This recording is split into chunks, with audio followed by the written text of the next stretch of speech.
My father left the house when I was 6 years old. At the age of 6, I didn't understand that. At the age of 28, I had the facts, but my 6-year-old still didn't understand. So I went to visit my father, and we had a conversation, and he allowed me to be me. I asked the questions, I felt the feelings, and something opened up in my brain. I went on to have the birth of my dreams. I had a natural birth, and I breastfed my son. And I went on to do the same with my daughter. This empowered me so much that I decided to become a childbirth educator and a breastfeeding educator and a doula. I loved it. And I wanted other women to experience what I experienced, how powerful we are as women. But women had their blocks. Some women were able to give birth naturally. Lots of women were not. And I wanted to know why. Well, I also found myself working in the school system. And the children were acting like adults, and the adults were acting like children. And I had big concerns. I didn't understand. I had questions. I wanted to know why. I went back to school so I could find out. And what I discovered was ACEs, Adverse Childhood Experiences.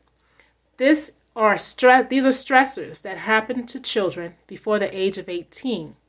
Adversities that are risk factors that lead to physical, emotional, mental, and financial disturbances into their adulthood. We are products of our parents. This situation is generational. What we experience from our parents, we pass on to our children, and our children grow up to be parents who pass that down to children. I saw the parents, the mothers that I was teaching in childbirth education. I began to understand the walls they experience, because those are the walls that their mothers experienced, because their mothers didn't know their bodies. They weren't taught. And so the women only they were acting out of fear. The parents are teaching their children or not teaching their children. They're parenting out of fear. There's a breakdown and a lack of understanding of who is coming through.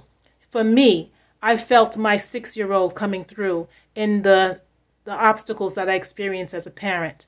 And everybody has an experience of their 6-year-old or their 5-year-old or their 8-year-old. My goal is to inspire generations of resilience from wombs to classrooms, and I teach parents, new and seasoned parents, tools to help them stop generational trauma in its tracks. And I also help them to revisit their inner child. How is your inner child showing up in your life? Let's find out.